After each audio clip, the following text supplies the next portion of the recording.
Hey guys, thank you for watching my climate myth presentation. Let's get started.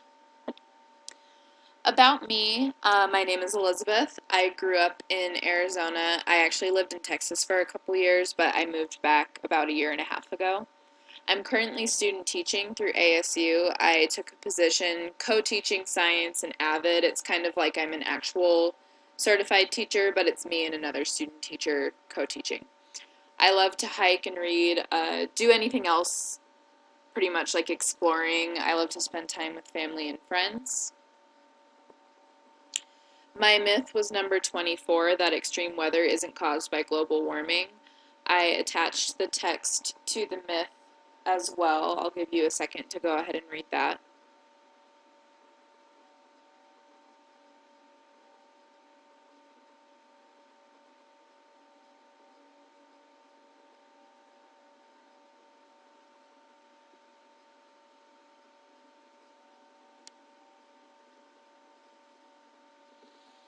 Hopefully you got through most of that. Essentially, it's just saying that there is no link between extreme weather patterns or natural disasters and global warming.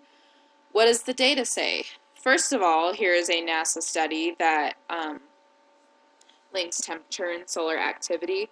Over the last century, the burning of fossil fuels like coal and oil has increased the concentration of carbon dioxide, CO2.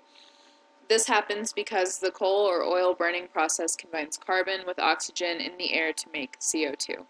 So this is a study that shows that CO2 is very much related to the temperature. More data. Here is an analysis that 69% of the 355 extreme weather events that were studied were found to be made more likely or more severe by humans, essentially. So the data from my last slide combined with this data is really showing that the CO2 levels produced by humans is driving extreme weather. My graph got cut off a little bit, but really all we need to see is the big red chunk that's saying more severe, more likely to occur is 69%.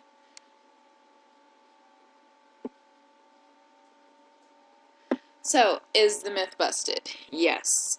Extreme weather isn't caused by global warming. That is a false statement. We know that is untrue because of the high percentage of disasters that occurred in areas with high levels of CO2.